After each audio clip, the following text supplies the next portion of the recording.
When I'm worried, I'm in fear. And I'm sending that out there. And I look, there's all kinds of studies on what percent, 85 to 99% of what we worry about doesn't happen. So I found this true story. The woman's name was Catherine. And from the time she was a little kid, she worried. She said there was a ceramic ashtray on the coffee table, and it said, "Don't worry, it may never happen." But she worried, and she worried a lot. And she worried all the time. One day, she saw a new freckle on her nose. And she'd heard something about this skin cancer thing. So she went to her mom right away and she said, "I've got skin cancer, look." And her mom said to her, "You are such a worrywart." And so you know what Catherine did? She started worrying that her worrying was going to create warts. And as Catherine got older, she said, the worrying got worse. And she was married, had a family, and one night she was in bed, and her son had gone to a party. And he was 15 minutes late beyond curfew. And she was twisting and turning, and thoughts were racing through her mind, and she had him in a ditch on the side of the road and in an ambulance on the way to the hospital. And here's her husband beside her, who doesn't worry, sleeping peacefully, snoring away, and she's wanting to just poke him in the ribs and wake him up so he can worry with her. Have you been there, done that? Yeah, I see a lot of these going on. And she happened to glance over to her end table where her Bible was. She picked her Bible up, and she was led to Matthew 6:25-27. "Therefore I tell you, do not worry about your life." Listen to these words. "Can any of you, by worrying, add a single hour to your life?" We can't, can we? And she said when she read that, she finally had a realization. She finally got it. Her son came home shortly after she'd read that. He had dropped a friend off. It took him a little longer than he expected. But here's what Catherine wrote.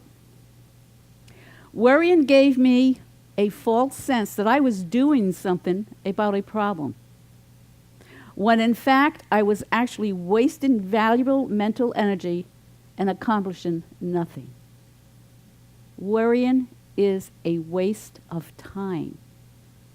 And whether I believe or not that 85 to 99% of worry won't happen, the fact is that I'm wasting 100% of my time worrying because it accomplishes nothing. So what do we worry about? Relationships, health, money, the weather, the country, your next trip to Europe. I know you do. What somebody thinks of me.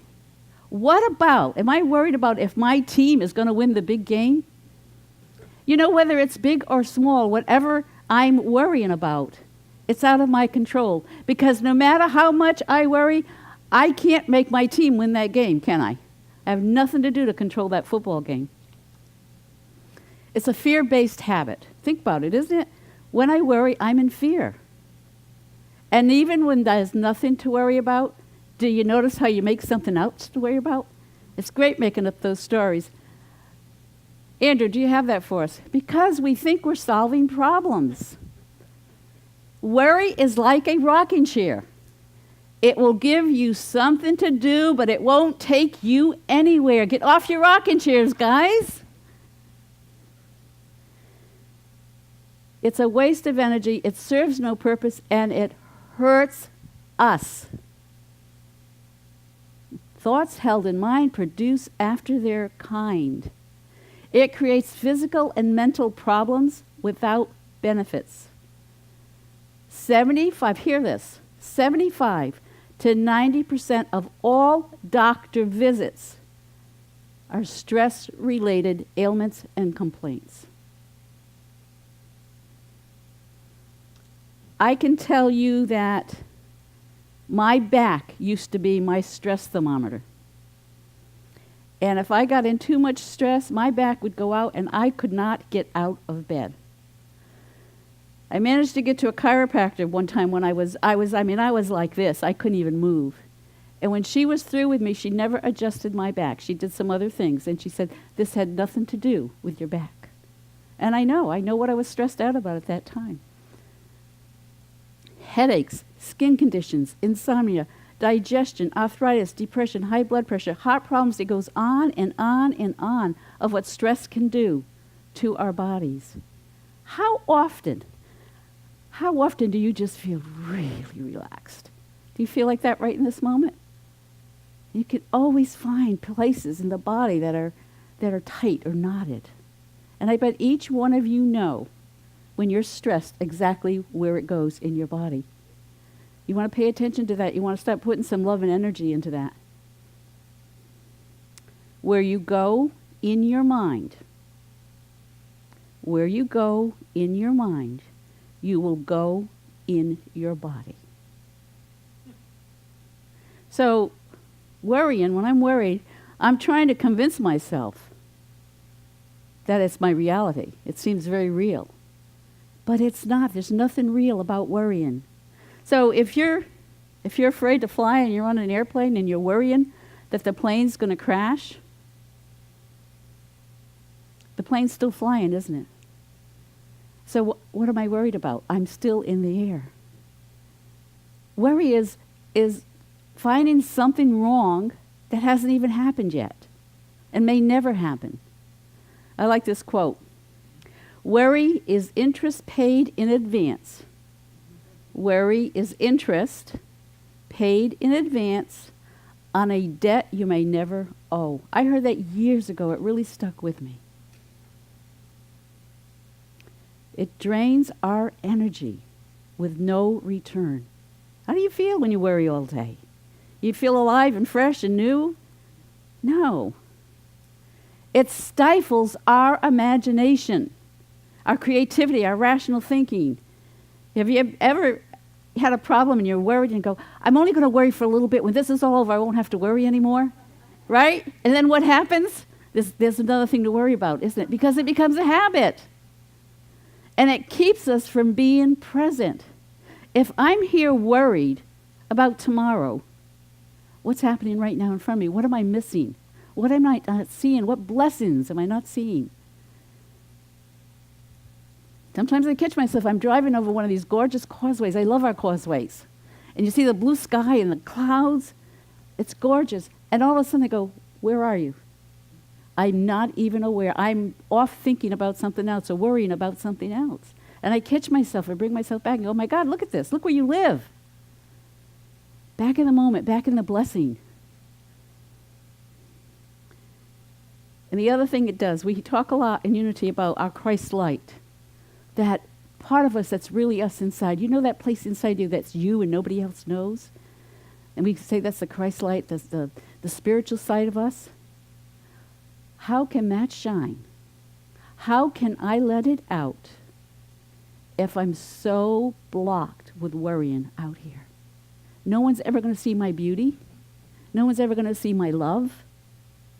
We want peace in the world, but until I can let who I am shine, that's how the world's going to show up.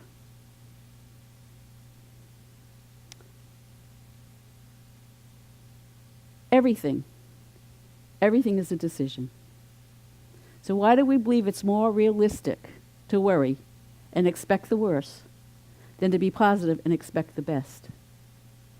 It's a habit, isn't it? It's passed on from generation to generation. We think we're being good if we're worrying, that we're doing something. But everything is a decision, and worry is a decision. And if I can think about worries, now listen to this, if I can think about worries, I can think about being happy. What would you rather do?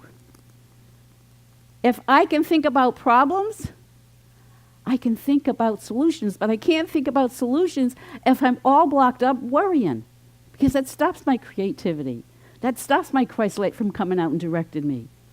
So instead of worrying, when you've got something you find in front of you and you're really worried about it, look for an opportunity there to grow, an opportunity to learn something.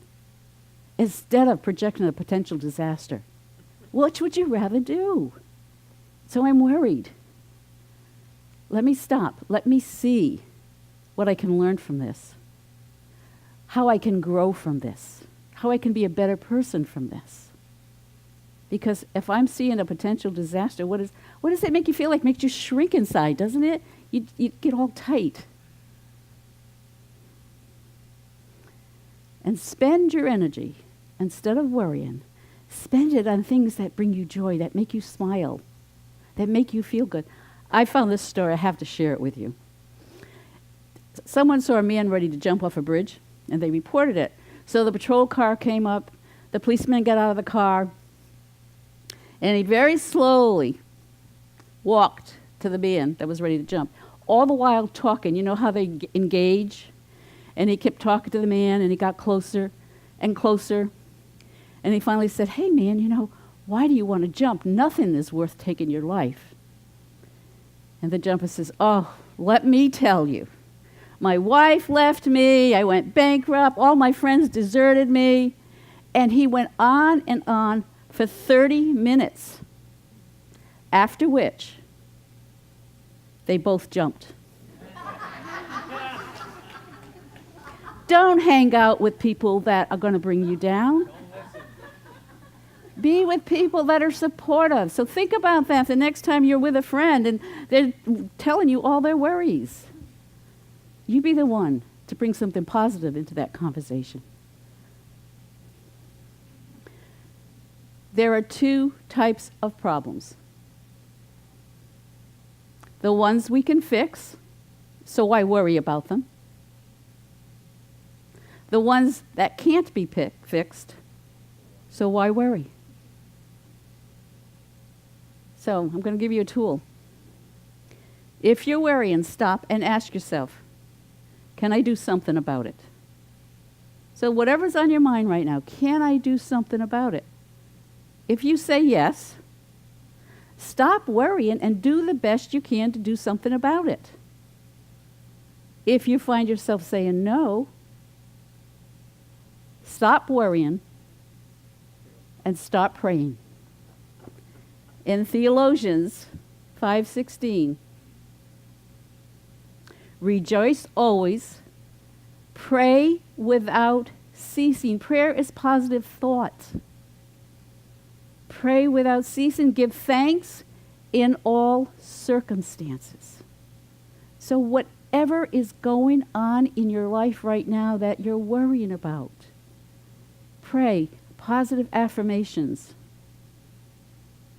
Give thanks for the opportunity to learn and grow. You're here because you're spiritual seekers. You know that. You want a closer connection to God, to Spirit. I have to do my work in order to have that relationship. And my relationship is to get out of my negative thinking and see the positive in the life around me. Notice it doesn't say worry without ceasing. It says pray without ceasing. So when you open your eyes in the morning, one small positive thought can change your whole day. As you're going through the day, you see yourself worrying. Stop. Find something positive to think about, focus on. Look at this beautiful sky, this beautiful place we live. Not many people get to see this, especially when it's December here and you're not up north, right? So this week, folks, remember that you always have a choice to worry or to be stress-free. God bless you.